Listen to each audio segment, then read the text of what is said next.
right. Hey. It is... yeah. It's... What is it? Wednesday. Yeah, nobody's here. Oh, well. Yeah, it's our last class before Christmas, and all the students have decided to skip. Yep. Oh, well. It's recorded for... We announced these things way too late. Yeah, it's recorded for posterity's sake, so... yeah. How's your year been, Jeff? It has been... Because this is also like this is our last this is our last one before the year. We're not. I don't think we're gonna do anything even casual before. Yeah. Where's Renegade? What's really cool about this year is, even Renegade's not here. He's still getting an A though for this semester, but he didn't get the last bonus marks. No. Hopefully he'll come on. Sorry. So how was your year? Yeah. But this was a really good year for me. It might not be reflected in content that I've made, but it's been one of those years that I've read all the right books, I feel like. Oh yeah. I had a lot of questions going into the year, and I've had a lot of questions for the last number of years, actually. You know, right before I became inactive on YouTube, I made this video called "Who Are We Really Fighting?" And it was like I was trying to pose all these questions, like, is it global elites? Is it Satan? Is it Freemasons? Is it David Rockefeller? And this year, I really got a lot of the answers to a number of those questions, how all those things tie together. So it's been one of those kinds of years for me. How about yourself? It was good. I actually have something to show for it, and got some things done, and I don't know that I have a better grasp on anything, but I have some new ways of approaching things that I'm gonna hope to. Some new methodologies that maybe can play a role in what we're doing. I don't know if I'm looking at the stream on my phone and it's not coming up. What the oh, okay, there we go. Yeah, it looks alright actually. But yeah, it is what it is, and it's been a good year. I've had worse years. Yeah. So also, should I get personal or? If you want. I want to congratulate you on the progress that you've made in your personal life. Bucklander is now pursuing who I presume to be a lovely young lady. Yeah. And given that it's the Christmas season, maybe I should say this too. It's that around the Christmas season, and also given that he's pursuing a lovely young lady, this is this time of the year when it's the season of giving, and also the time of the year when budgets get a little bit tight, wallets get a little bit light. So if anybody feels in the spirit of the season to give a little, we have links in the description to how you can support our work. Merry Christmas, everybody. Yeah. I don't know about you, Jeff. I feel like we've built some momentum this year, and I think about where at least the channel was a year ago, to where it is today.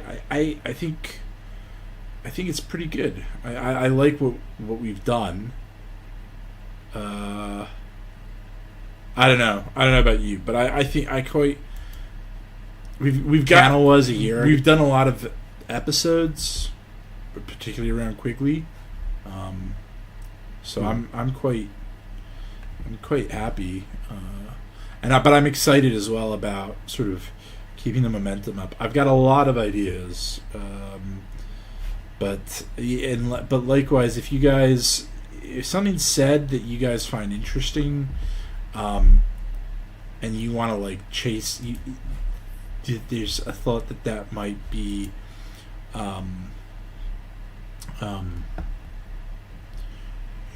worth going to more depth. I'm always happy to do that. So yeah. I'm trying to get more of a full screen sort of thing on the image, because for some reason there's quite a lot of black on the video. So I'm just tweaking that a little bit. Sorry guys. Yeah. Are you gonna show any of the other thumbnails? The ones that we cut? I've got some oops. Is that yeah, it's getting bigger. I think that's pretty good there. Okay, yeah, others. I can put some of the others. One I've got later on.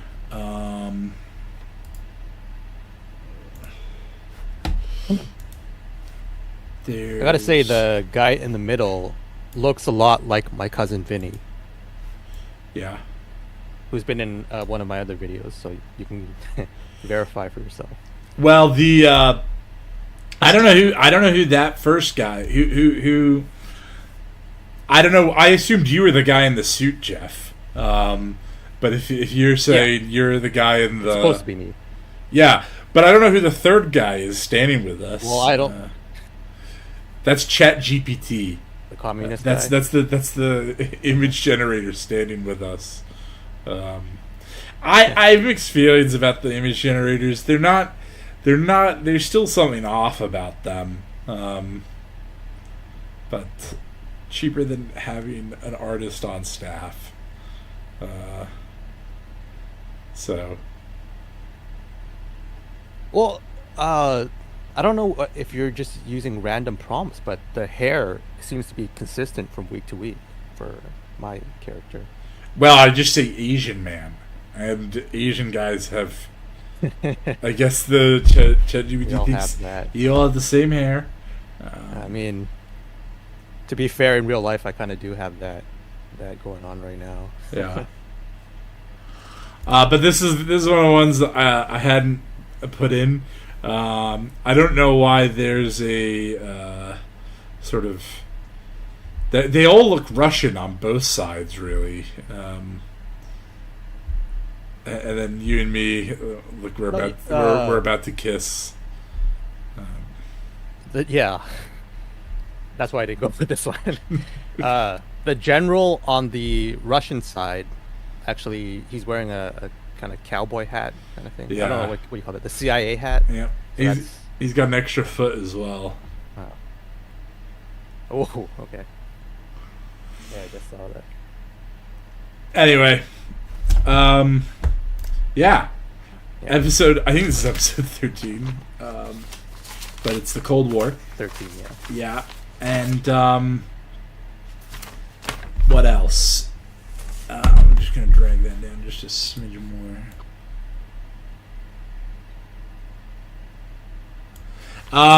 I still am kind of like learning the ropes of OBS, and getting.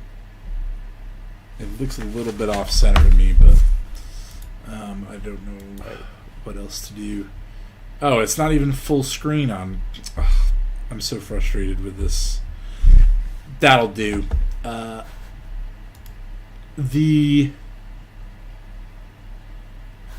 Yeah, that'll do. I'll bring it down a bit more. But yeah, maybe that's something I should do for next year is get OBS, get a bit better OBS. And yeah, Hido Rampage. Thanks for dropping in. Appreciate that. Do we know Rampage? Rampage has not joined our Discord yet, I believe. Link in the description. Link in the description. So today we're doing sort of the Cold War, the political side of the Cold War. We talked a little bit last time. The sort of a more conceptual sort of idea of what the Cold War was, of that sort of moment, this sort of moving to this new age, how it built on these previous movements, particularly sort of the Protestant sort of Puritanism, work ethic, that sort of stuff, scientific method, rationalism, and how it then, quickly anticipating it being sort of a surrendering of freedoms would become necessary as this system built under technocratic managerialism, and how that emerged in the Second World War. How you could, the significant thing about this idea about managerialism is it isn't about inventing anything. It isn't about making anything new. It's about the efficient use of what you already have. And the Germans didn't do this. The Russians were unable to do it. They didn't have anything to use efficiently anyway. The Germans had a similar program, but had similar programs, but at much more decentralized levels, much more tactical levels. There was no sort of strategic approach to the use of these things, and I think that actually the problem. There's a gaming term there, min-maxing. Yeah, right. Yeah, it's about the allocation of stats to optimize, either your damage or your survivability or something. Right. Well, depending upon how you're playing. Yeah. Yeah. And I think that the danger that we have in 2023 is around managerialism in a way that is not just about tyranny and awful HR people, that sort of stuff, but in another way, in that it seems like there is not the inventive energy to make anything new. What we have is, and actually, sadly, information technology lends itself. Basically, it is managerialism, right? Because the idea that we have, that a lot of companies have, is that the R&D is really expensive and we don't want to do it, so economic growth has become based around largely efficient redistribution of what already exists, and that is hitting the wall. And it's especially hitting the wall when you have pink-haired they-thems telling us to invest in environmental, ESG, equity, sustainability, and whatever G is, or diversity, equity, governance, or diversity, inclusion, and equity, that sort of stuff. You can, those things are black holes, and a lot of these companies that are also going down this road of not actually inventing anything are also flushing down huge amounts of money on that sort of stuff.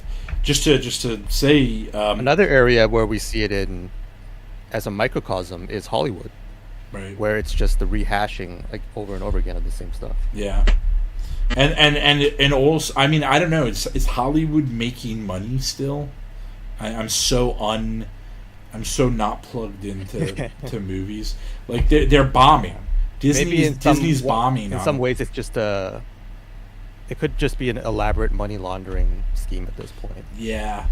Well, to say, as long as they're breaking even, then it's all good. There's a number of councils in England, local councils, have declared bankruptcy. One is a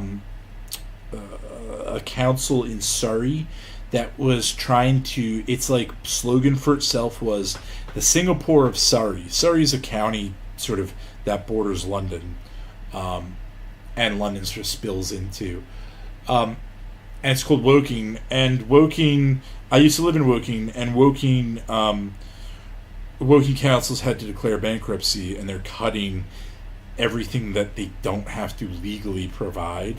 There's certain legal provisions they have to provide. Well, I remember walking around Woking and seeing all sorts of stupid council diversity things, like, you know, how there's this big thing when a Muslim woman won Bake Off, and she was coming to some council-funded thing. You know, these councils have been able to find millions of pounds for HR diversity managers. I'll believe these councils are doing something when they start firing diversity managers. The other big one is Birmingham. Birmingham has either declared bankruptcy, is about to declare bankruptcy. They had a suit filed on them that was like billions, I think, because they were giving out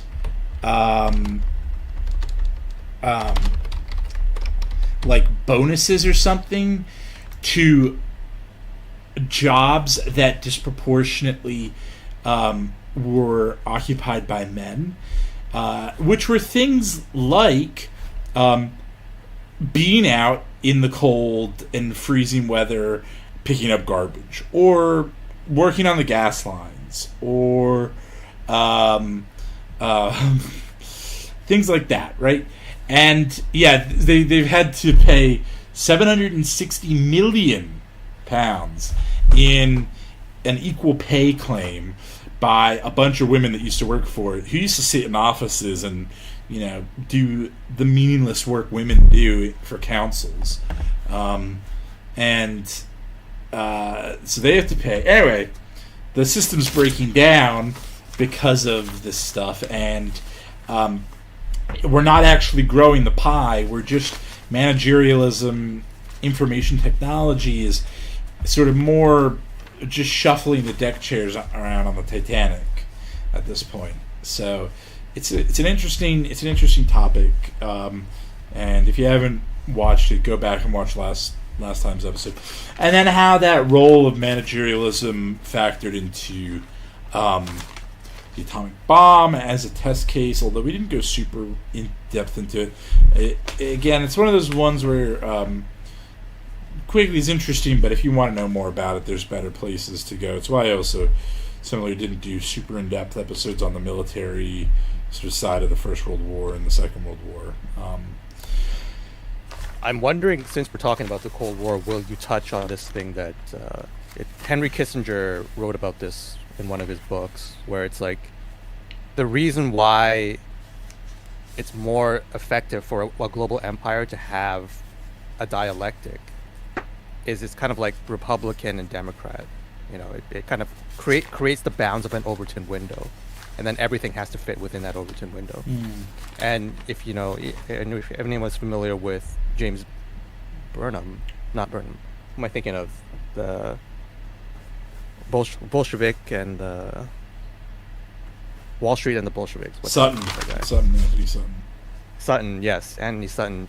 You know, Sutton does lay out in his work how the rise of the Soviet bloc was the result of Wall Street banking, and investment in various projects. So I'm wondering if you're going to touch on any of that. That's a bit like there's a bit of that. There's a bit of this sort of struggle in America, but this chapter only deals with 1945 to 1950.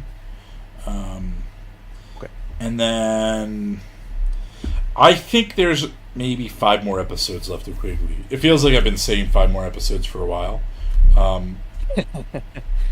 But yeah, we're nearly And we're only doing half of chapter 17 because a lot of 17 deals with stuff that I want to talk about in a separate episode. So, yeah, there's Quigley then goes in chapter 18. He goes 1950 to 1957, and then in chapter 19, 57 to 64, and then Kissinger's kind of not on the scene yet. Kissinger does do some stuff. I think Kissinger in the 50s is advising Rockefeller, if I remember correctly, something like that, in New York, and then yeah. So, but there's something of that, but you're suggesting that the Soviets serve as one side of the frame, and like America serves as another side of the frame, and that am I correct? Yeah. Yeah. They certainly I mean the other way to put it is, you pointed out once that like the idea behind Masonry is that they give you a light candidate and a dark candidate, and the Soviets are the dark candidate, so you pick the light candidate, which is America. Yeah, I don't know. It's certainly there's. I hadn't thought about it in that sense, but yeah, there's something there. Yeah.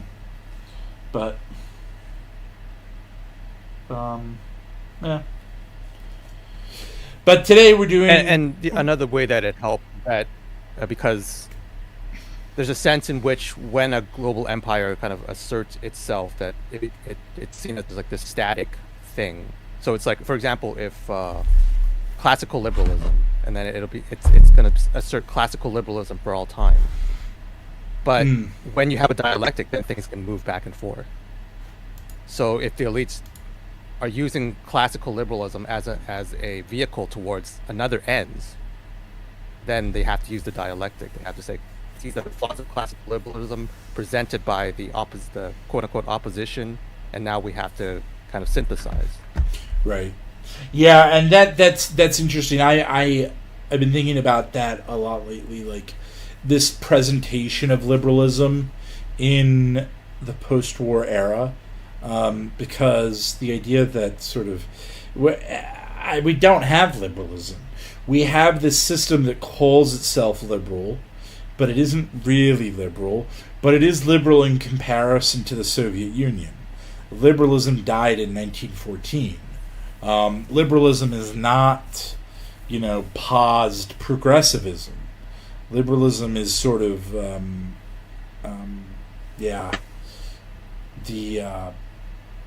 liberalism is a bit more. I've started to just realize I'm just a classical liberal after all. I'm boomer moment, but yeah, Ooh. yeah. And Renegade's in the chat. Hi, Renegade. Welcome. Yeah, he's here. And hello, Travalman. However I say it. But yeah, so today we're doing sort of a bit about America, the struggle about what America is going to do in this post-World War II world. We'll talk a bit about Oppenheimer, though. We're going to come back to Oppenheimer. Probably give you a lot of the same information, and sort of how Stalin positions himself in post-war Europe and fails, but does probably a decent job for what he was trying to do, but also was probably never going to actually pull it off. And Germany in the post-war, in those 5 years, 1945 to 1950, and the sort of trying to figure out the victorious powers trying to figure out what they're going to do with Germany. Quigley's got a lot of lists here, and I'm going to read a few of them out. because I think they do a good job. I can't really improve upon them. They're already condensed. But yeah, before we get going, is there anything to say? Any questions?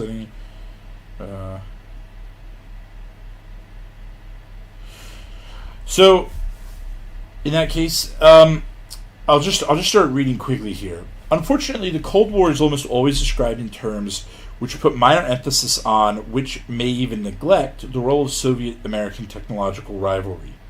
This is done because most historians do not feel competent to discuss it, but chiefly it is done because much of the evidence is secret.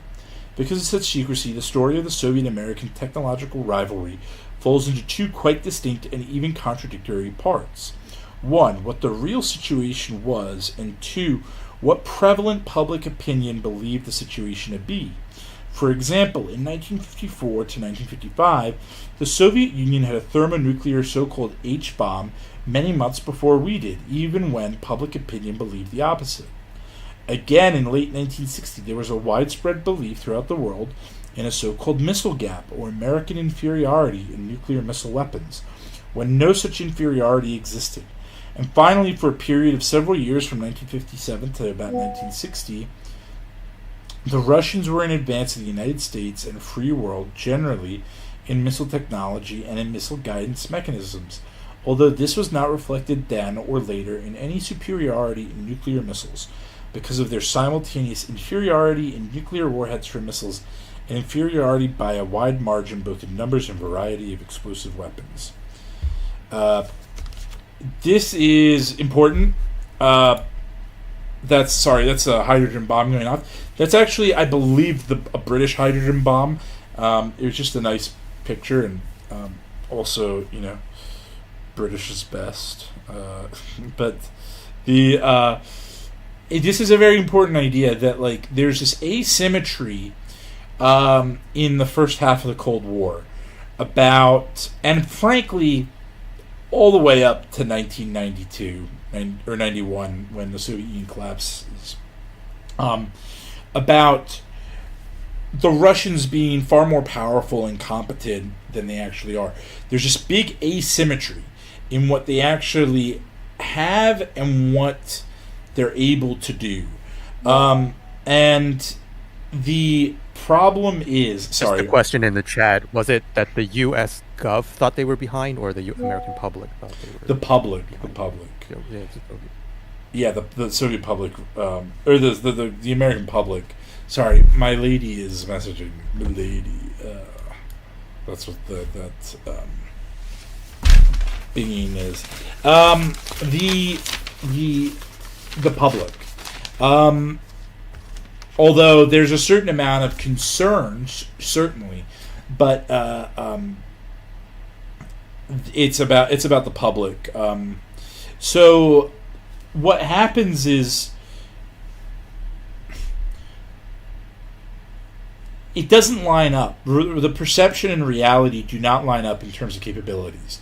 There are times when the Americans are not worried. There are times when they are worried, and generally they're sort of the opposite. But for example, that sort of 1954, when the Soviet Union had a thermonuclear H-bomb, they are struggling to be able to deliver it efficiently. And I'm going to talk about that. So yeah, so I just want to read. This is the second bit. There, in the history of the period 1945 to 1963, there are 6 chief factors. 1, the Cold War and the nuclear balance. 2, demobilization and remobilization, with special emphasis on inter-service rivalries and the pressure from industrial complexes. 3, partisan political struggles in the United States centering on the rise and decline of unilateralism. 4, personal political struggles in the Soviet Union, centering on the succession to Stalin. 5, intra-bloc discords, centering on the relations between the United States and its allies on one side, and the relations between the Soviet Union and its satellites on the other. And 6, the role of neutralism, revolving around backward nationalisms and anti-colonialism. The history of the period can be understood only in terms of the interplay of these 6 factors, in all their complexities treated simultaneously. But before we attempt to do this, and then the one other thing I want to read out here is there are these 4 phases. Interestingly, like the idea. Nah, I'm not gonna talk about that. It's stupid. Quigley mentions, like, I think Quigley is kind of thinking that we're inevitably going to become bugmen, and because he's like, oh, insects. If we ever like had a nuclear war, like, the insects would win. The insects would beat us, or something like that. And when he talks about, like, the decline of certain freedoms, he's sort of pointing to, like, this bugman hive mind. And so there's a bit in between this. But yeah, I just want to read one other thing here. The chief subdivisions of the history of nuclear balance over the period of 1945 to 1963 are as follows. 1. The American atomic monopoly from Alamogordo in June 1945 to the first Soviet atom bomb in August 1949. 2. A brief nuclear balance from 1949 to 1950. 3. The race for the hydrogen bomb from January 1950 through the first American hydrogen fusion at Eniwetok Atoll, which is in the South Pacific, in November 1952, and the first Soviet H-bomb explosion of August 1953, to the first American achievement of a practical thermonuclear weapon in March 1954. This contest continued for more than 2 years as each side tried to perfect the new weapon as an aerial bomb. The United States made its first successful airdrop of a fusion bomb on May 21st, 1956, almost certainly later than the comparable Soviet tests. What we see here, this is me just pausing, there's one more point. We see this sort of like race for size. And you can see that in this second this slide. The various explosions from Soviet bombs. These don't have Hiroshima and Nagasaki. Those are barely taller than Mount Everest there. I think they're like 10 kilometers. And you can see them getting ever bigger, ever bigger, ever bigger. And it's cut off, but the big one in the bottom left is Tsarbomba. It was dropped way, way up north on a deserted island that the Soviets had in the sort of north of Russia. I've always wondered when the places where they test these things, do those places just become nuclear wastelands? Or no, not really. Dead or no, because like you can go to the atolls that they tested these places on. You can go to the British tested theirs on some islands in the South Pacific that Australia now have, called like Christmas Island. I don't know if it was actually on Christmas Island or an island near Christmas Island, but people live on Christmas Island. A lot of the places that the Americans tested theirs, like nobody really lived on. They were like little, like coral reefs that were just, but like a few feet underneath the water, really. The Soviets tested theirs far more, but you can go to these places. The worry is with these is not so much the places that they bomb, although they have sort of poured a bunch of concrete at one of the atolls, Eniwetok, that you mentioned, and but you can go stand on it, and so they the danger in terms of nuclear war is that enough of these go off at a single moment, the system would be overloaded with fallout, with atomic dust, right? That's the concern, that you have a bunch of dust in the atmosphere that's not only going to cool the planet down, creating a winter, but that it's also going to be sort of tainted by nuclear waste. But the problem with these bombs, they're all very terrifying. And Tsarbomba, in the bottom left there is, oh my God, it's huge. The plume goes up to 60 kilometers, into the stratosphere, or beyond the stratosphere. Geez, isn't that terrifying? These are not efficient weapons. I doubt that any ICBM has a warhead in it that's capable of producing anything as big as the smallest one on here, because I'll just read this, right.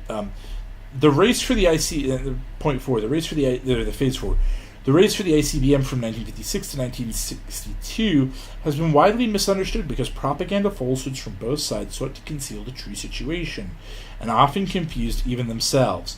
Basically, the problem was at the beginning how to combine the American Nagasaki bomb, which weighed 9,000 pounds, with the German V-2 rocket, which carried a warhead of 1,700 pounds, only 200 miles.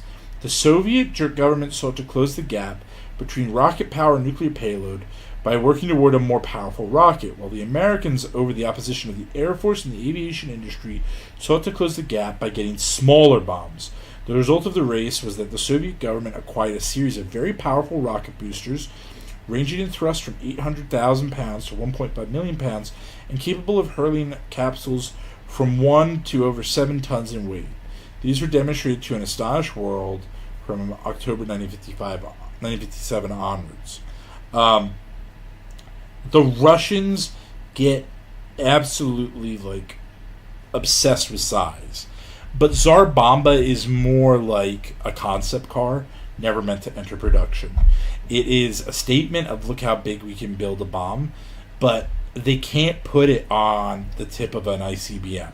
And ICBMs have multiple warheads that are smaller because it's better to drop 55 kiloton warheads on an area than one 250 kiloton warhead. I don't even know how big that is, but because it makes a much bigger impact. Otherwise, you're really destroying one particular area with the Tsar Bomba, and you just need to destroy it. You don't need to it's overkill, right? It's overkill.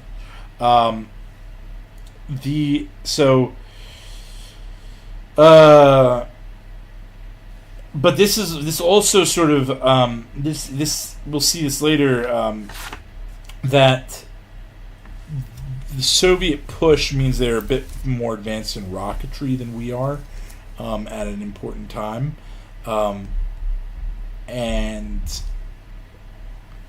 but we have a better nuclear arsenal, and actually this is how Oppenheimer really falls down. Right? I don't know. I haven't seen Oppenheimer, but the story of Oppenheimer is a bit different to what I think people think it is.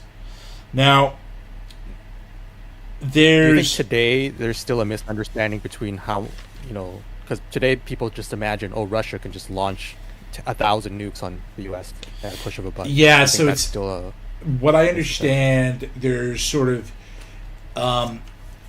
if I remember correctly, the way you need to divide it up is Russia has however many warheads it has, right? I think about 1/3 of those are actually in silos ready to go.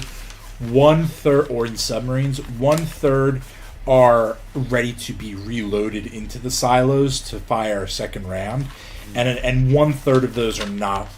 They're on paper, but the Russians would. At the point that the Russians are launching a third round of warheads, those warheads are not. They're not in ready-to-go vehicles. They're sort of sitting there in aging technology. I have much more confidence in the Western arsenal than I do in the Russian one, and that doesn't mean I don't think I don't think. Basically, the expectation is that if things kicked off, the Russians would get 1/3 of their warheads actually up, and then I suspect there's some sort of interception model or technology that exists that we haven't been told about. That might be hopeful thinking, but it's my suspicion is that actually the interception capabilities for ICBMs are probably more advanced than we think that they are. That might be cope. I don't know. I'm just sort of kind of guessing. Interestingly enough, a while back I was talking to this guy who used to work for Department of Defense, or at least he says he did, and he has the opposite view. But he's a very progressive, liberal type guy, and he was telling the table about how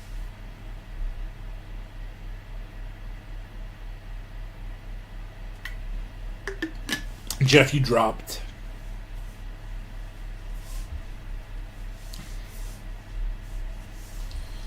Jeff dropped just at the interesting moment. Or I dropped. Did I drop or did Jeff drop?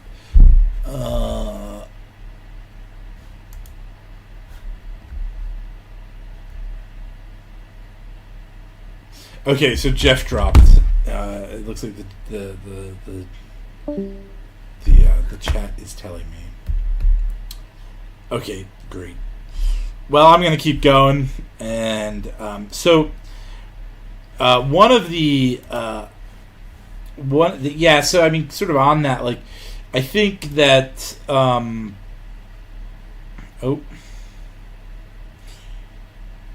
yeah, they got him just at the right moment.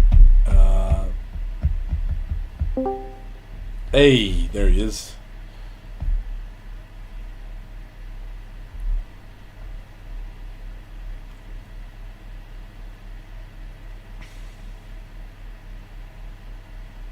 Hello. Need to reboot. Alright, Jeff, I'm going to keep going.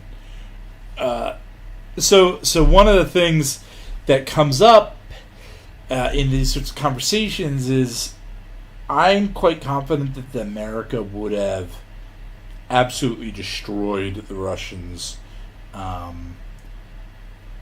practically at any point in the Cold War. The Strategic Air Command would have wrecked Russia in a nuclear engagement prior to ICBMs existing. They planned for these things, and they would have saturated the Russian airspace with B-52s and B-36s, which are on the next slide. An interesting sort of forgotten airplane. There we go.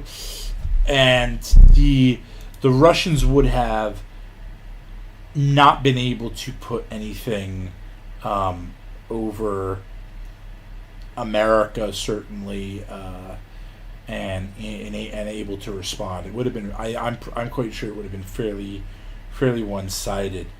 Likewise, you get the similar sort of like, I mean, after Quigley writes this in 1966, you get a similar sort of thing with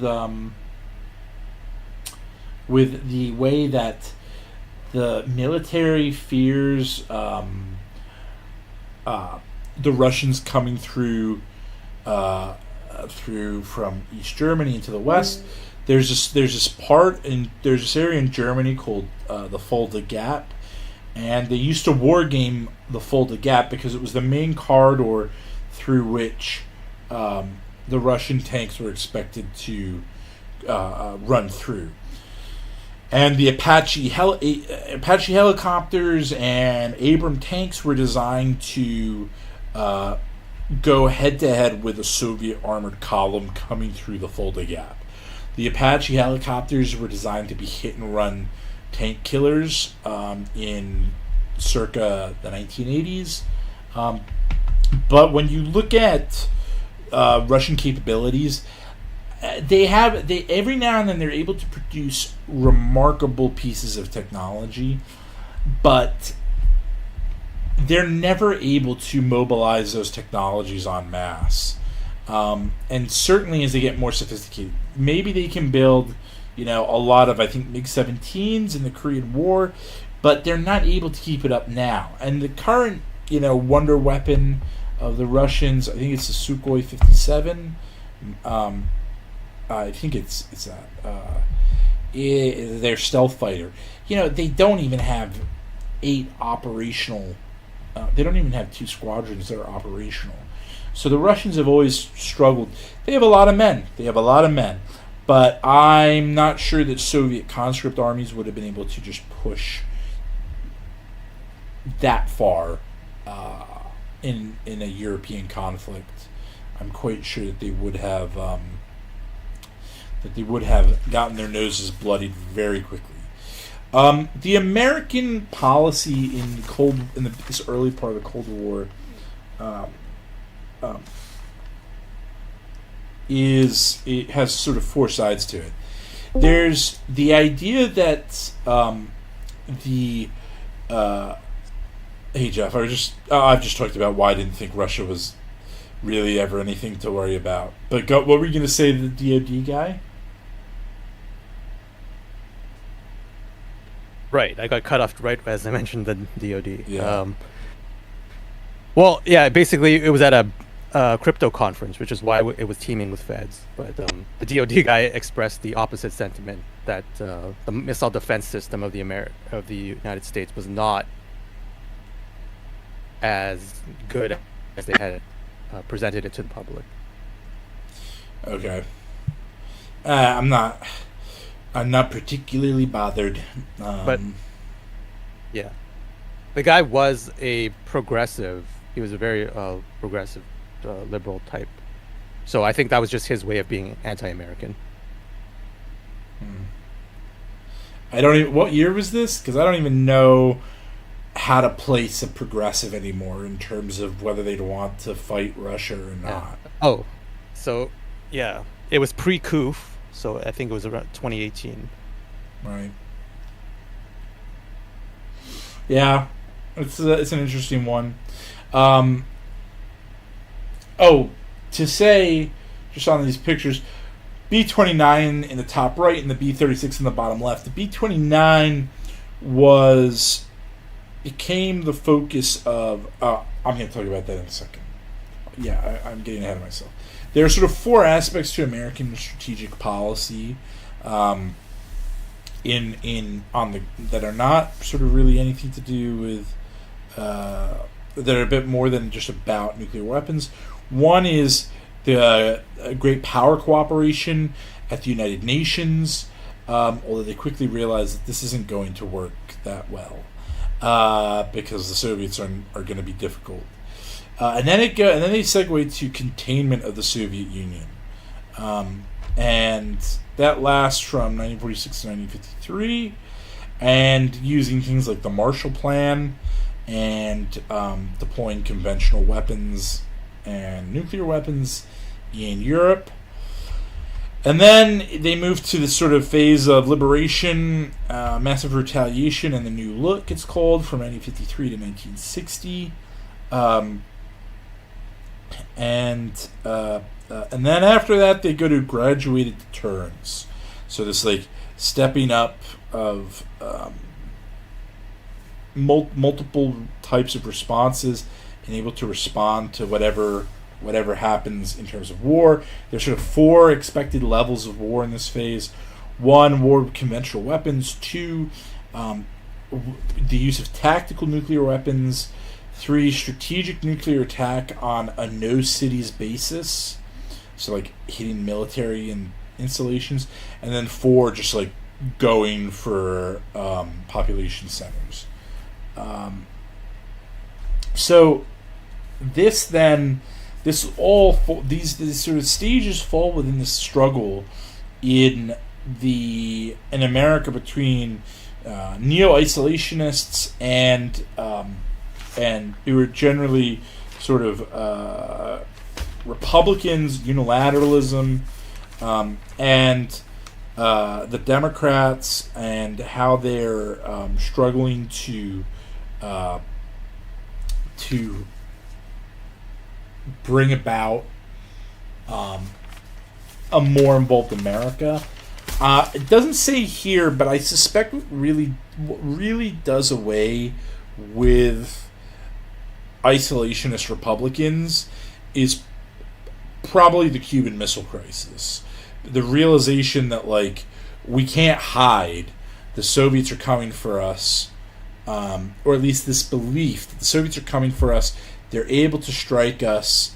We no longer have this advantage in bombers.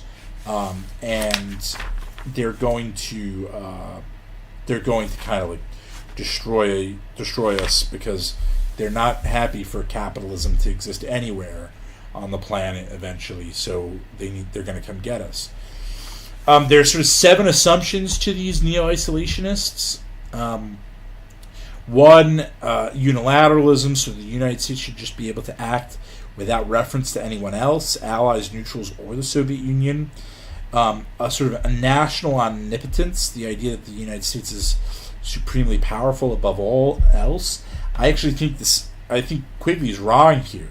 I think that America in 1945 to 1957, 1960 is probably able to act unilaterally and destroy anyone that they wanted to. One of the big things that happens, I have this picture of the B-29 up there. America has a significant advantage in not just the production of aircraft, but the quality of aircraft being produced. The Soviets are still today using a copy of the B-29. They managed to get their hands on the B-29 and copy it. And that is the Bear. I can't remember what its designation is, but it's the Bear bomber. I can't remember what its make number is. And that's one of those things where it's like, oh, Sutton gets you a bit. You start thinking a bit like Sutton, and you start going, wait a minute. We basically handed over them the B-29 technology. And then why the B-29 is so important is because it's the only aircraft capable of lifting nuclear weapons. Right? No other aircraft can get a nuclear bomb up into the sky. And now the Russians have one. Now, I'm not worried, me personally, Bucklander, am not worried about the Russians ever getting their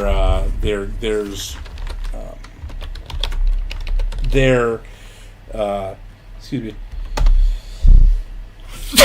Tupolev Tu-95 is the Bear bomber. I'm not really worried about the Russians ever getting Bears over North America, but they now have the capability to get nuclear weapons up in the air, theoretically. Likewise, with the development of their rocket technology that we talk about, they have this sort of edge in rocketry. A lot of that is sourced from America. Anyway, there's this problem with the way, like, military conflicts are going to be fought, and you can see this. And the Americans' omnipotence is sort of justified, their belief in their omnipotence, because for a while they're the only ones that have enough strategic bombers to get nuclear weapons up into the sky. They're the only ones with nuclear weapons until 1949, able to get them up into the sky. And there's this belief that basically the only wing of the military that you need is an air force, and you just need as many strategic bombers as possible. We're going to come back to this with Oppenheimer, but the idea is that the Americans develop is, especially the Air Force, which, as we talked about last time, is heavily involved with the RAND Corporation. There's something nefarious about air forces, the Royal Air Force and the American Air Force, that the navies and armies don't have. And they developed this idea that I did the math once on the number of proposed strategic bombers they wanted of the B-36 there, which was a failed bomber. They never really made enough of them, from what I remember. But what that B-36 represents is the intermediate between the B-29 and the B-52. And the generals want to just all the Air Force wants to do is They want their nuclear policy to be, let's develop the biggest possible bomb that we can get onto B-36s. And their proposal is we want roughly 800 B-36s. We want the U.S. to have roughly 800 B-36s, and each one has the biggest possible nuclear weapon it can carry. And when we go to war with Russia, we're going to put 800 of the biggest nuclear bombs that we possibly can onto Russia. And that's how we're going to win the war.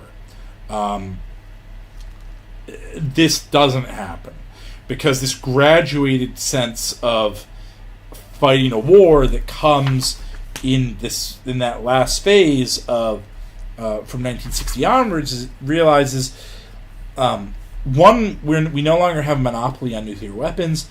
Two, we don't want to fight a nuclear war. And three, the Russians aren't fighting nuclear wars. They're doing insurgencies. They're pushing the envelope here and there. They're trying to do death by 1,000 cuts to the West and our interests. So we're going to have to figure out a way to fight wars. So there's five more assumptions. One, unlimited goals, that we're just going to be able to win and dominate the world. These are the neo-isolationists. And the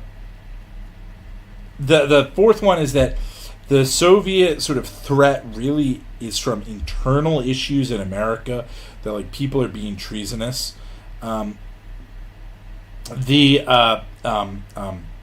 fifth is the sort of very capitalistic approach, sort of economic self-interest, and a hatred of high taxes, conflating the Democrats with the Soviets. Six, the rejection of limited goals or compromises. And then lastly, seven, that it was like, despite all this, it was not implementable. So Eisenhower never really runs with this. It's really a only ever taken up by very extreme guys. Quigley mentions the John Birch Society. So it's very weird. Now, Oppenheimer. Oppenheimer comes onto the scene, and as I said, don't know what the movie says, but Oppenheimer as a figure it serves a really nice way of framing the issue, because one of the things that I have heard from other books, other sources, is like, well, 1945, Oppenheimer sort of like blindly going along with developing nuclear weapons, and he knows it's going to be a big bomb, but oh well. And then he drops it, and he realizes, oh my, what a terrible mistake I've made. And then it gets used twice against the Japanese, and oh, what a terrible time Oppenheimer is having with the guilt from this. And that's sort of like the end of Oppenheimer, more or less. This couldn't be further from the truth. Oppenheimer doesn't have any guilt. Oppenheimer doesn't stop him from remaining involved with nuclear weapon policy for another 10 years. He only gets driven out in the mid-50s because by McCarthy. Why does McCarthy drive him out? Where does McCarthy get his information? He gets it from the Air Force. And the Air Force want to get rid of Oppenheimer because Oppenheimer is saying that the U.S. Air Force's plan of those B-36s with 800 giant nuclear bombs is not an efficient way of nuking Russia. Oppenheimer is sitting there going, we need to be rational about how we nuke Russia. We should have a spectrum of nuclear weapons available to us, and we should have, a nuclear weapon for every occasion. And the U.S. Air Force goes, guys like Curtis LeMay, they get really annoyed at him, and they just want to be rid of him, and so they throw him to McCarthy, and McCarthy gets rid of him. Now Oppenheimer is also quite left wing. His brother's a communist, all sorts of stuff like that. But and I think Quigley will talk more about Oppenheimer in the next chapter. But I've given you there more or less the cliff notes on what Quigley has to say about Oppenheimer, and it's not. I'm very suspicious of any guilt Oppenheimer has about these things.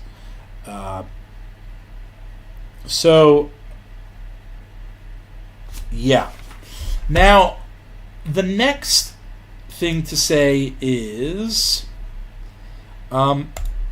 Stalin makes a mistake. Here we have Harry Truman, Gary Oldham, and Stalin miscalculates. I've got Stalin on the next slide. I honestly cannot look at Stalin anymore.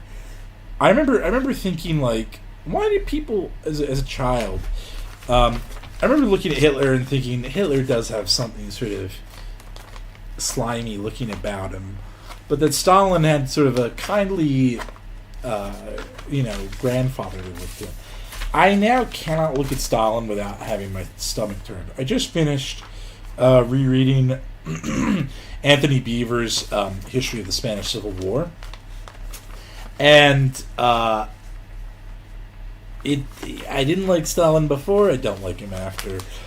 It's quite funny the way the Stalin and the Stalinists just destroy the Republican chances.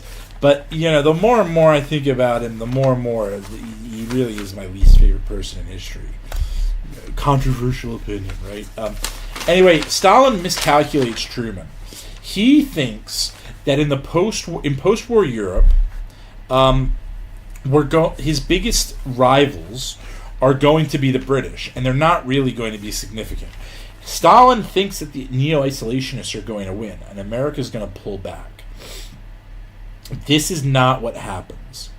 One of the things that happens, what happens in the lead up to this, though, is in 1945, there's a big swing towards ideology in the Soviet Union. The Second World War is fought on a I don't care, just win basis, and also Stalin's usual paranoia. If you go and you talk to a Russian today, they don't know what the Second World War is. It's the Great Patriotic War. So it's framed on the basis of patriotism, not ideology. And in 1945, Russia can begin to get back to ideology. And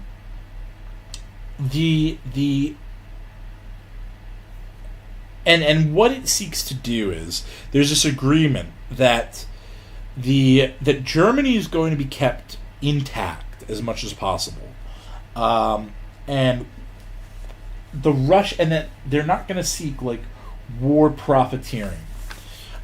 There's all these ideas about what we're going to do with Germany after the war.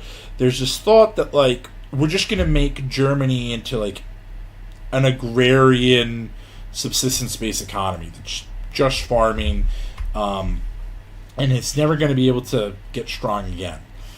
The Americans have some sanity for once, and they realize this is going to destroy the European economic order entirely, and they decide, well, actually, we need to kind of keep Germany functioning as a unit. The Russians sort of kind of agree, but then they back out. So they roll into East Germany, and if you look at the map, most of it's kind of amusing because Russia gets the least productive part of Germany in terms of what it actually needs. Russia there gets the most agrarian part of Germany, whereas the Allies occupy the big industrial centers, particularly along the Rhine. And what it means is, what happens is the Russians start shipping anything that they can move eastwards. The Americans and the Allies see this and they go, "Come on, that wasn't the agreement. We got to keep Germany going. We learned the lesson of Versailles that punishing these nations, it produces results that are counterproductive to the long-term peace of Europe. And the Americans then say, like, well, the Russians, they're not going to allow this to happen. And the other thing that happens is Russia starts. I can't remember now. But I believe Russia stops shipping grain across the East German border, and the Americans realize that this attempt at keeping a unified Germany together was simply not going to work. This is setting the stage for what's going to happen in 1948. But the big thing is you see this sort of dividing up of Europe, and Russia gets Poland. It was always going to get Poland. 1939, the British and the French go to war over Poland's sovereignty. And unfortunately, Churchill realizes the Americans don't really know what's happening. The Americans have no frame. They didn't start the war because of Poland. Churchill negotiates with Stalin, and he realizes nothing I do is going to get me Poland, but I can get Greece. So you see there down in the bottom right, Greece comes over, aligns with the Allies. There's a big struggle with Greece. Stalin, I'll come back to Greece though. Stalin manages to get Czechoslovakia by some underhanded tricks. Hungary is well within. Romania is well within the Russian sphere, and Bulgaria has always had a very close relationship with Russia. They're Russia's little brother. That's where it runs out. That's where Stalin's tactics run out. He brings in East Germany. Okay, he pushes really hard at Turkey, and just ends up pushing Turkey into NATO's arms. There's a communist insurgency going over the mountains of Yugoslavia into Greece, but he messes up Tito. Tito tries to remain some sort of independent activity. The Russians are not able to project their power that far into Yugoslavia. If you see there, they're only really able to hold on to the states that border them. And East Germany is there as well, but in Yugoslavia they're not really able to push into. And Tito knows this. Tito's formed a sort of power base in Yugoslavia. It's not dependent upon the Soviet Union. The Yugoslavs are fairly more pro-Western anyway. They have a closer relationship with the West. And what happens is Tito tries to negotiate some sort of community that doesn't have Russia at the center of it, with Hungary, Romania, and Bulgaria. This pisses off Stalin. Stalin pushes back, and Tito just goes, okay, later, and goes his own way.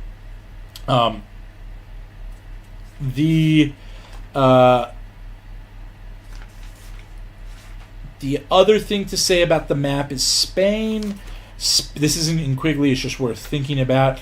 1936, the Spanish Civil War breaks out. It ends in 1938, and Franco wins.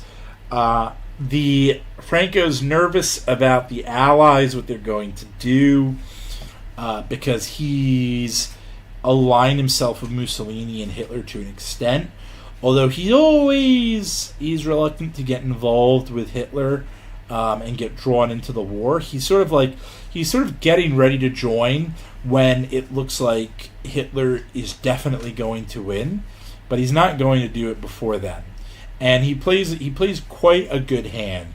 And then he sees Hitler losing. He's like, okay, well, I'm not pissing off the Allies now.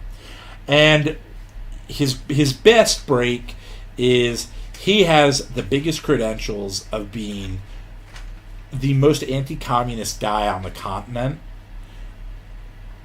at the moment when the new enemy is the communists. So Spain is well within the anti-communist camp. So Franco gets a lucky break there. So Truman sort of pivots, and he says, well, okay, what we're going to do is the Truman Doctrine. And the Truman Doctrine is, to sum it up, is to support free peoples resisting armed minorities within their own countries.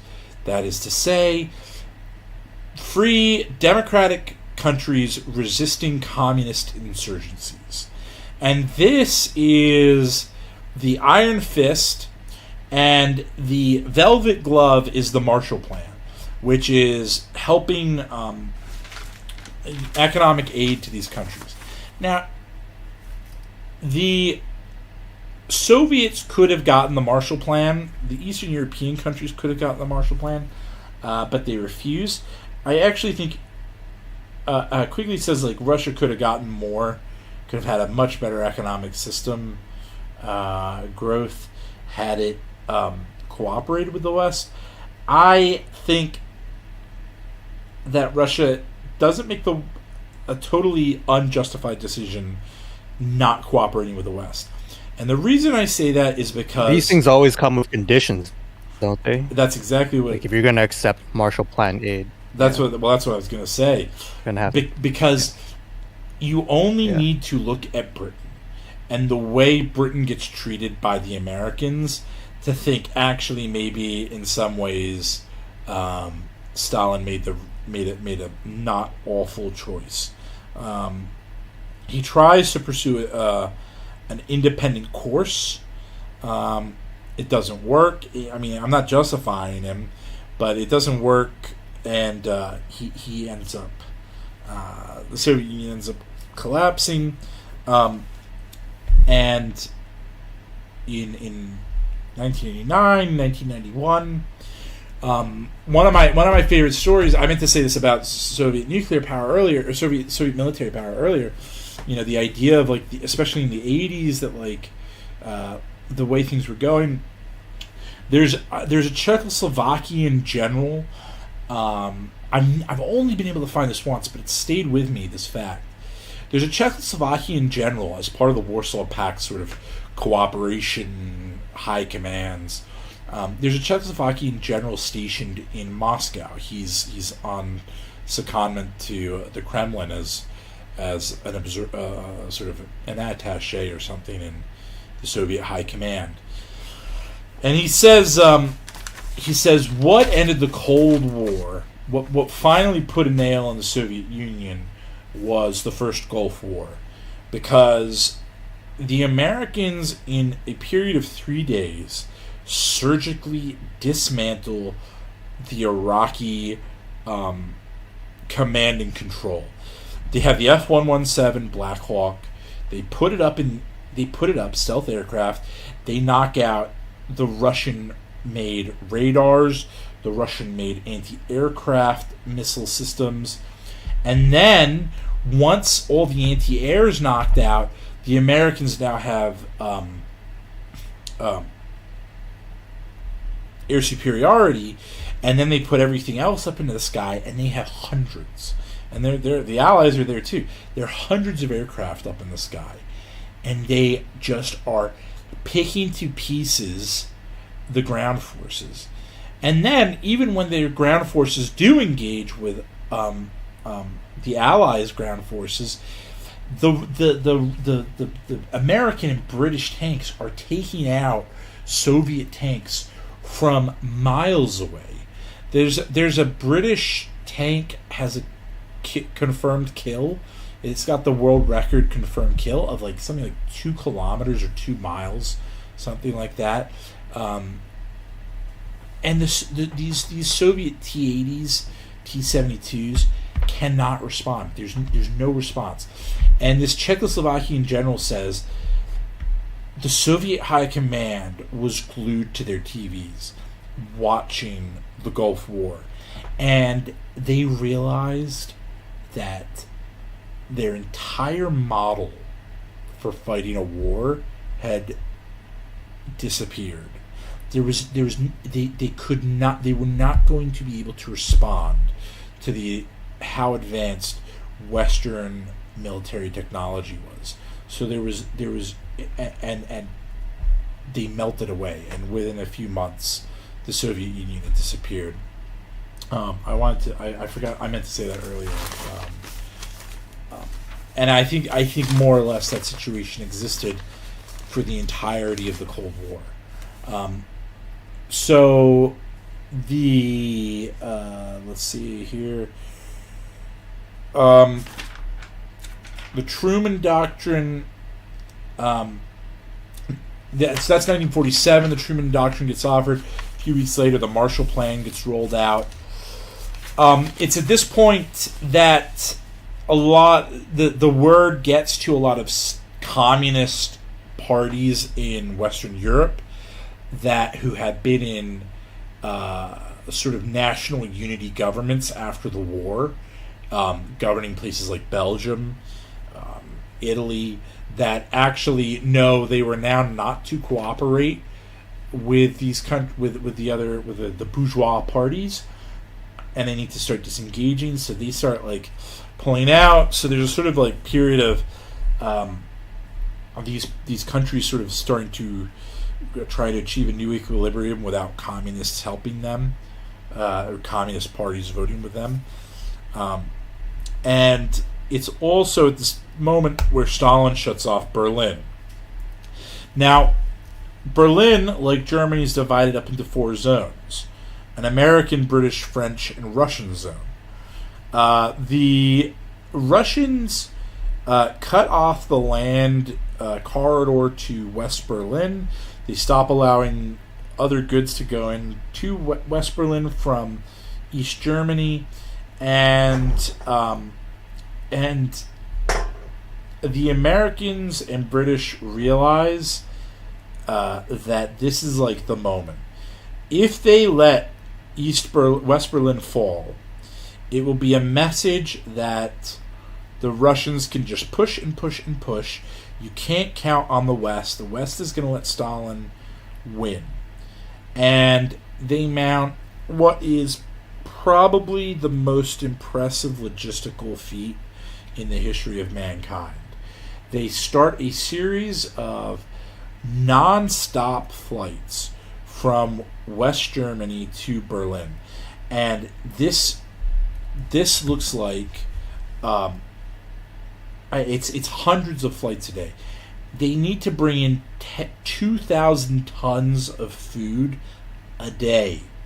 But that's not the worst of it. They need to fly in 5,000 tons of coal a day.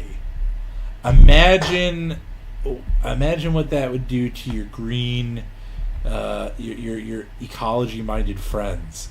They're flying in coal to burn. 5,000 tons of coal a day. It's remarkable.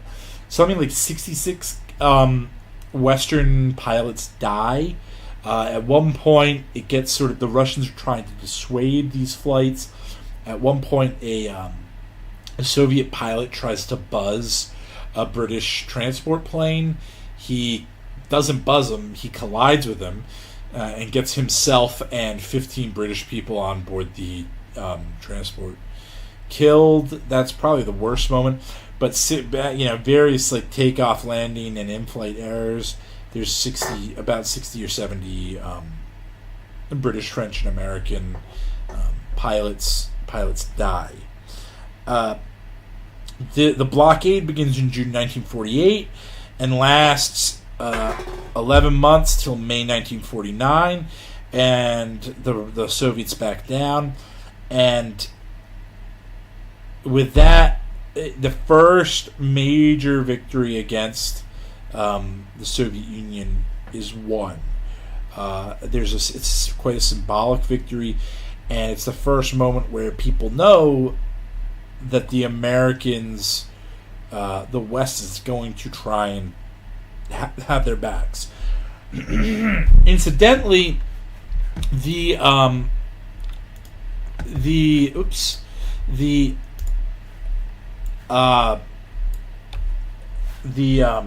no, I didn't want to do that.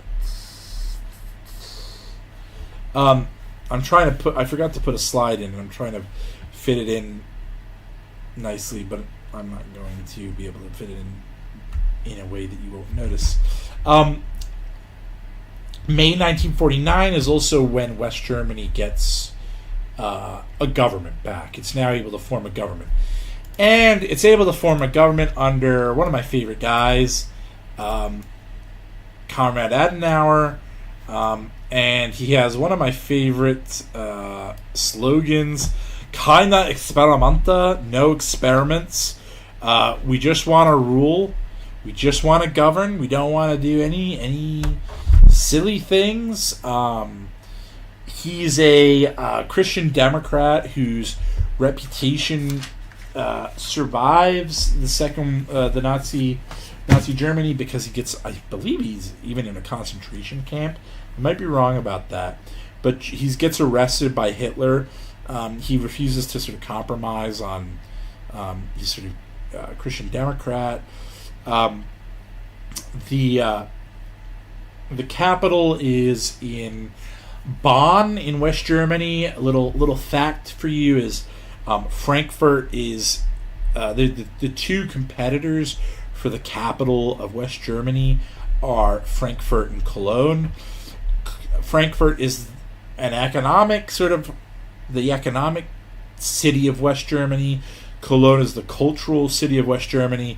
They can't make up their minds, and Bonn happens to be right in between them, and so they just put it in Bonn. Also, where the Haribo Sweets Company is, little fact, and that's where we are. That's where we're going to call it for today. And here's me and Jeff looking at the Iron Curtain, yeah. So now we're that's my stuff for today.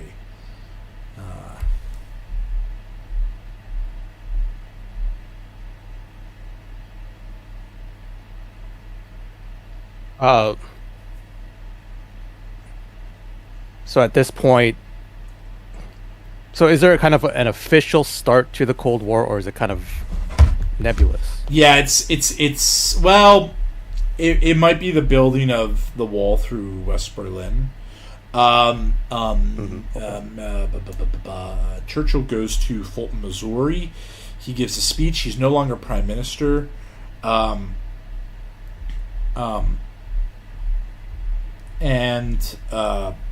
He gives this warning to a crowd of, I think, Republicans, and he has this famous speech, and it's from Senin in the Baltic to Trieste in the Adriatic. An Iron Curtain is descending across Europe.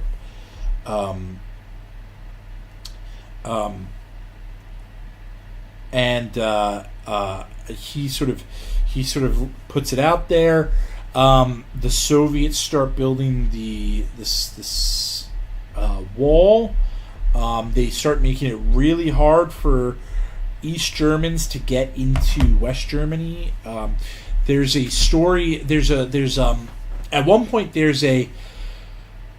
1945 there's a German general who's in command of a combat brigade, and he's fighting the Russians tooth and nail on the eastern, as they're pushing into Germany, and the only reason he's doing it is he's buying time for people to get into West Germany. The Germans know really well that they don't want to be in the Russian area of control.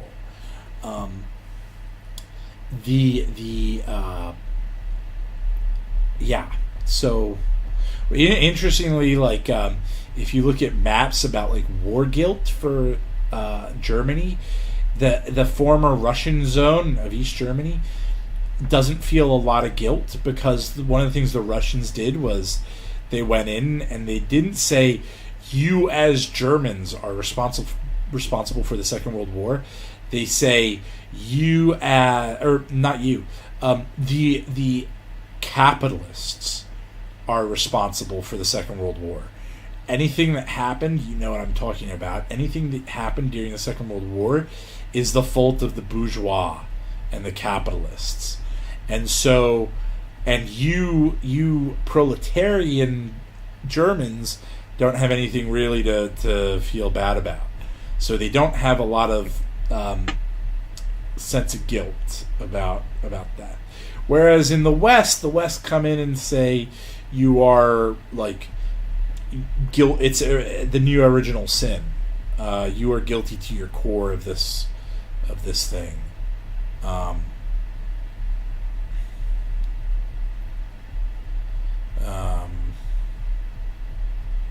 Yeah.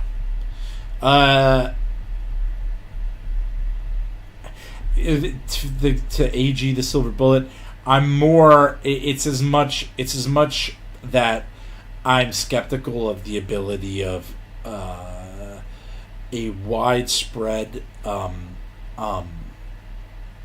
deployment of Russian nuclear assets to attack the continental United States is going to actually like be pulled off in a way that would actually like amount to anything like Armageddon. I kind of don't believe it is.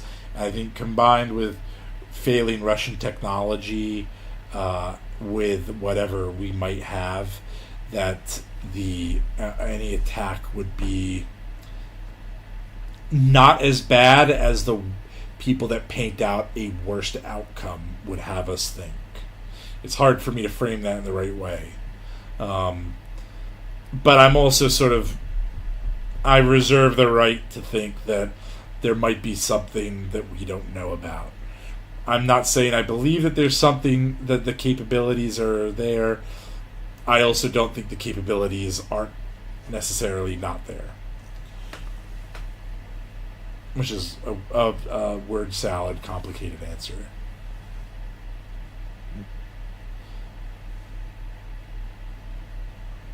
Any questions? There was a comment in one of our shorts. So if you notice, our most popular shorts are always the ones about the German spirit or the Russian predisposition towards authority or something like that. Yeah. It's always the ones that have to do with like ethnicity or the spirit of a people. And I don't think this is actually the first time we've got such a comment, but it's always like, oh, you Anglos will never understand. Oh, I saw that. Yeah, I loved that one. Yeah. Yeah. And I agree, actually. Of course, there's always a limitation to how much a person from a different background can fully understand what it's like to be. Yeah, the problem with that is that the Anglos are the brothers of the Germans. We are German. We're the Germans that didn't really go through any trauma, because we were the Germans that were hiding behind that frontier with Rome. We went to England, kicked out the Celts, and have had a continuous lineage of government. I also know that the guy who posted that, I don't know him. I'm not saying I know him. I know exactly who he is. He's some guy who talks about his German heritage, blah, blah, blah. And he has, he lives in Milwaukee or something. Doesn't know the first thing about Germany. I know more about Germany than that guy. And he's got those this are fighting words. he's got this like American. What I hear there is a whiny American who unfortunately doesn't know anything about his heritage, but creates this caricature of a heritage about Germany and what it is or what it isn't, and doesn't know anything about it. And the sad thing is, it's not an attack on Americans of German descent, because the Irish Americans do it. The perversity of of Ulster Scots Irish people who moved to America, and now their grandchildren and great grandchildren are anti-British and pro-IRA because all they know is I'm Irish. Yeah, your ancestors were on the British side, you dumb so and so's. But the point Quigley's making in some ways is the Germans are the Germanics that went through these traumas, and as a result, they have civilization and the structure imposed on them externally. The English are the Germans who did not go through trauma. We've had an uninterrupted lineage, pretty much, for 1,000 years, since 1066, and we have a few interruptions. We have the Civil War, but actually, the Civil War is not. Marxist revisionists try to claim the English Civil War as some sort of proto-Marxist event. It isn't. It's actually super reactionary, and the point Quigley is making is the English are the ones who have not experienced the trauma. They're the Germanics who haven't experienced the trauma. You can compare Germans to English, and because they haven't experienced this trauma, the English are much more self-assured, and their concept of civilization is not imposed upon them externally. It is something that's planted in them, and they carry it everywhere. And I said this in a few episodes, that that for an Englishman, England is wherever he goes, and sustains an English spirit. For a German, I wouldn't be surprised if the German has a certain sense of anxiety leaving Germany, because he's leaving the set of the social structures that define him. I know, I've spent a lot of time in Germany. I know what I'm talking about. I know how Germans act, and I don't think Quigley's wrong. The Germans like things in their place. Because they're not able to handle. They don't like it. They need that assurance, and you just need to, like, okay. So the weirdest city in Germany is Cologne. It's like it's like this artist commune. Bits of Berlin too, but as a whole Cologne, whereas instead it's parts of Berlin. As a whole, Cologne is the sort of the avant-garde bit of Germany, and they're sort of experimental and artsy and blah blah blah. And Cologne feels like a pretty conservative English-speaking city. So the weirdest, most edgy city that Germany has is like kind of yawn fest. I mean, besides all the how shall I put this, diversity that they've gotten in the last 10 years. But like I stand by what I said. I appreciate where he's coming from. I know exactly where that guy's coming from. I know, and it's not his fault. It's the fault of the rootlessness of the American identity and a defensiveness over the place he's trying to identify with, because he doesn't have any other identity to cling to. Roosevelt. Yeah.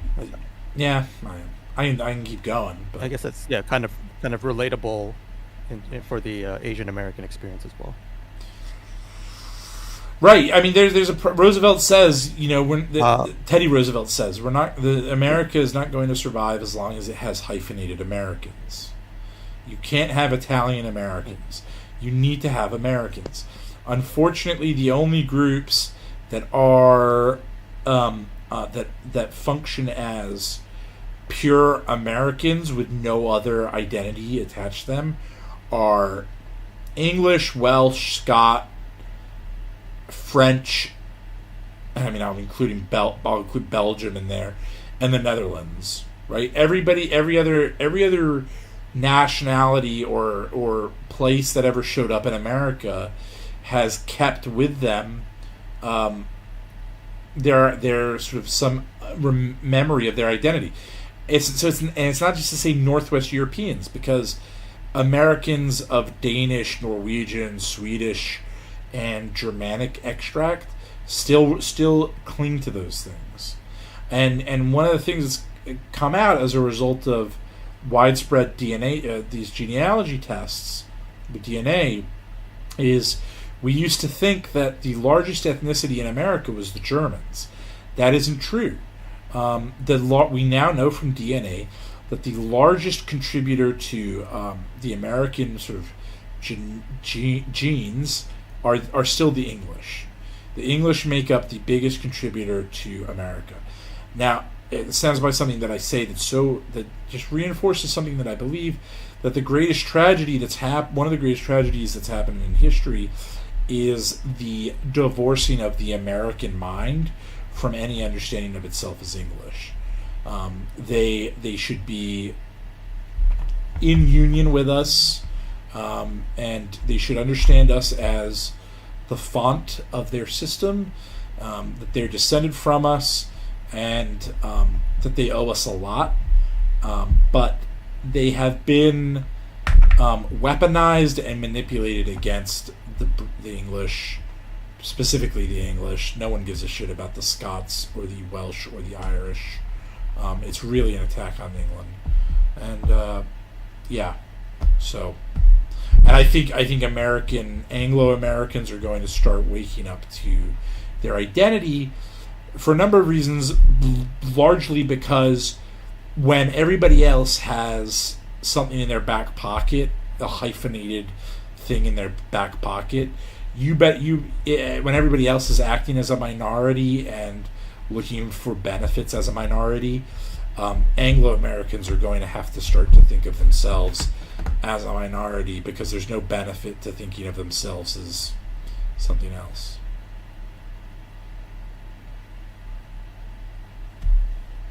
Sorry to get you all riled up on your favorite topic. Rampage has a question in chat as well. To what extent did Stalin have a direct impact on the policies and governance of Eastern Europe during the Cold War? Well, he goes in. He goes into Hungary. It's like 56. Well, he might be dead by then. It might be Khrushchev. But it's very much that, these are our buffer states, and I'm not going to tolerate anything that isn't in the interest of Stalin or Russia. Where did Sweden fall in the Cold War? Sweden was Western aligned, didn't join NATO, was Western aligned, a bit like Austria, right? Nominally neutral, but it knew what side its bread was buttered on. And same with Finland, same with Ireland. The Irish are just difficult. I look at the map. They didn't help in the Second World War. They didn't really. They sort of. The best thing that ever happened to Ireland was them being placed next door to England. Oh, what about this and that in history? Overblown historical event where the English were mean to the Irish. Yeah, but they've cruised behind us for their whole history, and they can afford to be neutral when they've got the British protecting them from everybody else. Switzerland is neutral. I think Liechtenstein there on the map's neutral. Everybody on that map except Yugoslavia stays neutral, but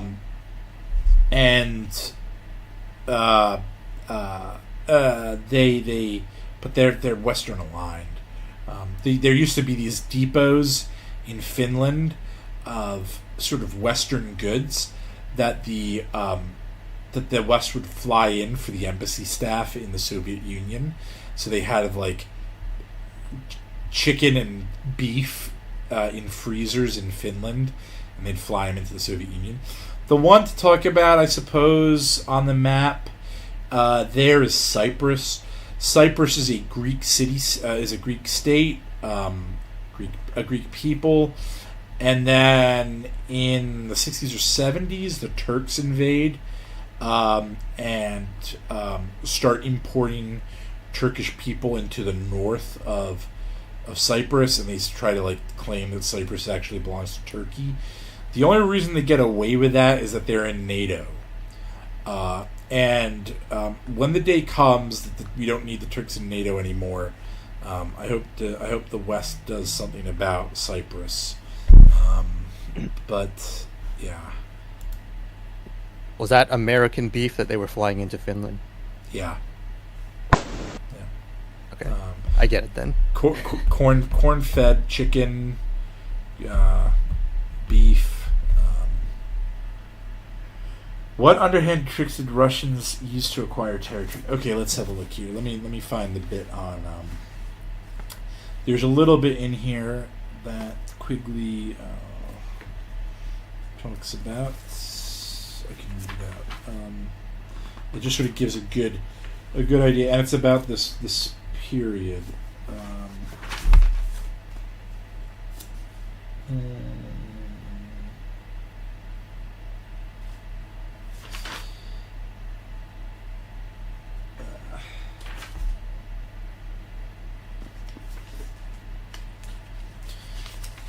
Yeah, well, Seed Oil wasn't really out yet.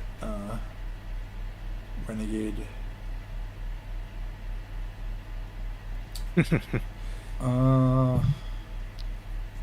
Not to the great Unilever coup of. Okay, here we Well, go. Unilever was already a prominent on the scene at the time. This is an entry to Traval. A parallel effort by Stalin to take Czechoslovakia completely into the communist camp was more successful, and was in fact the most successful of his numerous efforts to increase his power in the last 6 years of his life. In Czechoslovakia, the Russian-trained communist Klement Gottwald had become prime minister in a coalition government in July 1946. In February 1948, the communist minister of the interior replaced 8 Prague police officials with communists, was overruled by the cabinet but refused to back down, calling out into the street the workers' militia, armed factory workers, and the police, all three under communist control, to sustain his refusal. When the non-communist ministers protested and some threatened to resign, Gottwald threatened the ill president Benez, who had been in and out of power for a long time, with civil war if he did not dismiss 12 non-communist ministers. Benez, who had been determined to seek support from Russia and not from the Western powers, since his unhappy disillusionment with the latter at Munich in September 1938, yielded to Gottwald's demands on February 25, 1948. He himself resigned on May 4th and died in September. His friend, Foreign Minister Jan Masaryk, the son of the founder of Czechoslovakia and chief Czech advocate of a pro-Western policy, died mysteriously by a fall from a window on May 10th. The communist control of Czechoslovakia was then complete. Stalin's victory in Czechoslovakia was followed by an even more dramatic defeat in an effort to eject the United States from... Yeah, that's something he does in West Berlin. So it's this sort of moment of...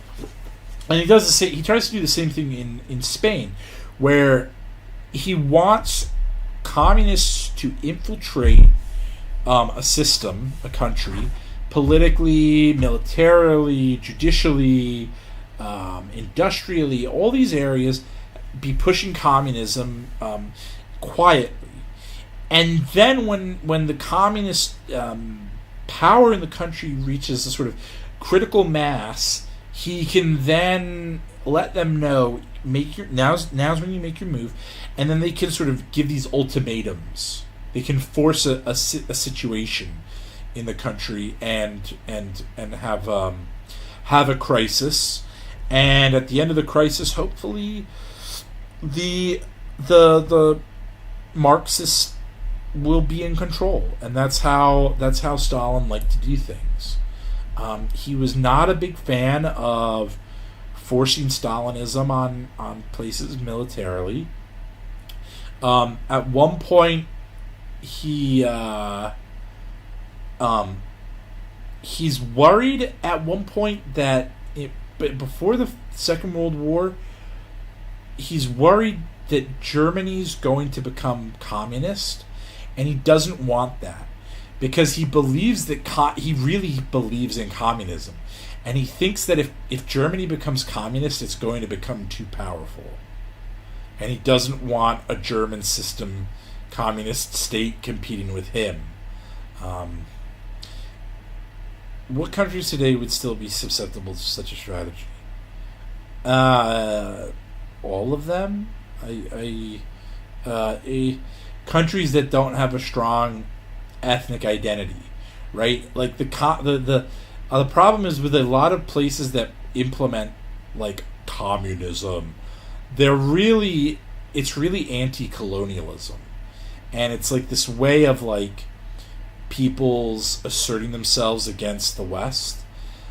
So they're kind of susceptible to it, but they make really poor ideological partners for Stalin and the communists. And China doesn't care if you adopt a Chinese system or not.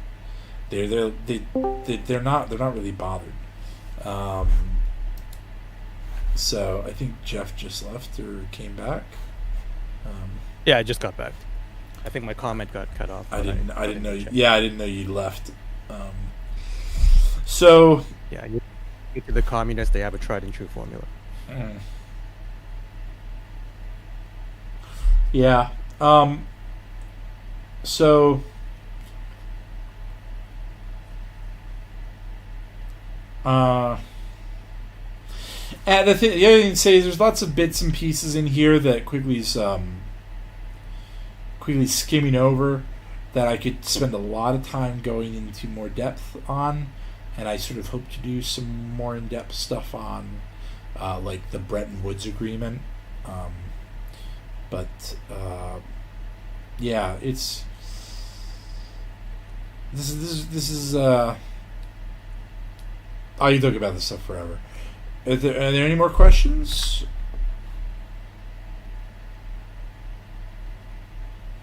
We should wrap it up. You want to hear about Bretton Woods? I'm not ready. You're not ready for 3 hours of me ranting about Bretton Woods. Maybe sometime towards the end of January or early February we'll be able to get to that episode. I want to get Quigley done. I don't know you, Tribble and Dark of the Dark. Some of you guys, you seem. I don't recognize your names, so be sure to subscribe and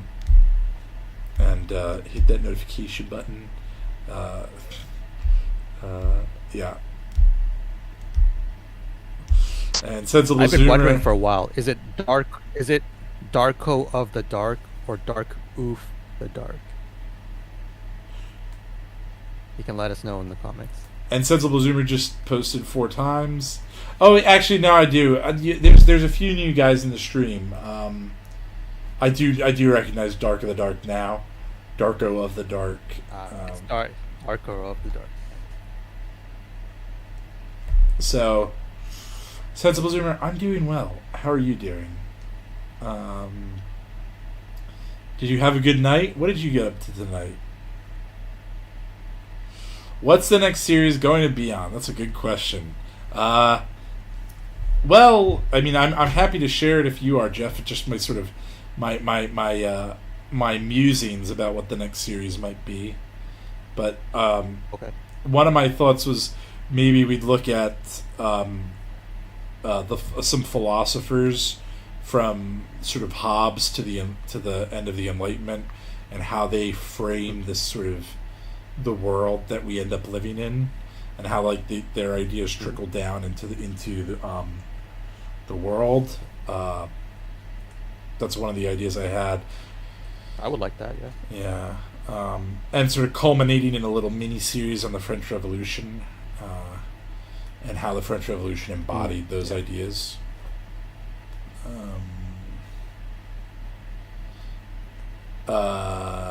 And then there's a bunch of standalone things I want to do. Just episodes on this or that topic that sort of fit into the creation of the modern world.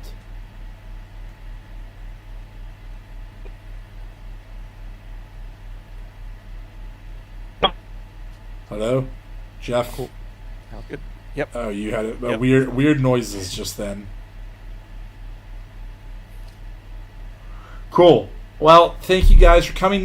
Next time, I'm very excited. I'm very excited to say, finally, we're going to look at the Anglo-American establishment. Let's go. So yeah, that's going to be fun, and that should be about 2 weeks from today, because I don't expect anyone will want to come on and listen to me talk about history the day 2 days after Christmas, or a day after Boxing Day if you're in anywhere in the English-speaking world besides America. Do they have Boxing Day in Canada? Do they know what that is? Yeah. Yeah, Americans don't. So we kind of get the best of both worlds, because we get Black Friday nowadays too.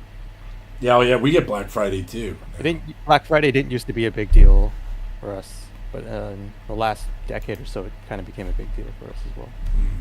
You know what the best part of Boxing Day is, Jeff? What's that? The traffic. The Boxing Day test. The Boxing Day test cricket. No, we don't get that over here. I mean, what we have is actually the Boxing Day hockey. The first day of World Junior. Yeah, World Junior. The World Junior tournament starts. Oh yeah. Hockey tournament.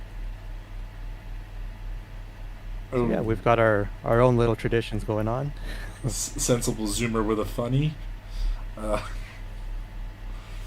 The Boxing Day test is sometimes it's the English, sometimes it's another team, but it's Australia has cricket in because they're in the southern hemisphere. They play cricket down there during the winter up here, and they have a big cricket game. There's also is it Zoomer? Is it Christmas Day or Boxing Day that the football plays? Because they commemorate the football game played between the British and German troops in the trenches on Boxing Day, or maybe Christmas Day. That's the other thing that they do, but I don't care about football. So, and is it between clubs, or is it between England and Germany? Zoomer. I think it's between clubs. I'm not sure. I don't think it is an international. I wouldn't expect an uncivilized person to appreciate cricket. Yeah, the IAA cricket stream. It's clubs. Yeah, okay. Anyway, I can do an episode on cricket. I just need to prepare. But yeah, thanks for coming, guys. And I now have to go cook dinner because I didn't have time to cook before. So cool. And we had I'll a great turnout today, actually. Yeah, what did it peak at? Ended up being quite a good crowd. I saw 14 or so at one point. Yeah, around 16, I think it peaked at. Cool. And very now lively chat. So thank you, everybody. I'm gonna play us out. I'll see you guys and have a great Christmas, and have a good New Year. I enjoy Christmas. I don't enjoy New Year's Eve. Do you enjoy New Year's Eve, Chris? Jeff? Well, nowadays, with the kid and the family, not much goes on in New Year's Eve. Yeah, I don't have either of those, and I still don't like going out on New Year's Eve. Yeah. Anyway, you have a good have a good Christmas, everybody. And if you don't know what to get for someone, you can always get them a subscription to the IAA. Subscribe, give them a Patreon. Yeah. Patreon subscription? Or to our Substack. Is it Substack? Yeah, Substack. There's a lot of good stuff on. What are we on? Are we on We have a Subscribe Star? We have Subscribe Star. Well, I use my old Subscribe Star from my old channel, and then we have a Substack. Okay. Or you could just ask for our crypto wallet. I'm sure Jeff has one ready. It's in the description, actually. So yeah, it's in the description of this video. Just say I made a donation to the Iron Age Archive in your name. Anyway, here we go, and I'll have Merry a good Christmas. Merry Christmas, and off we go. Oh, loading.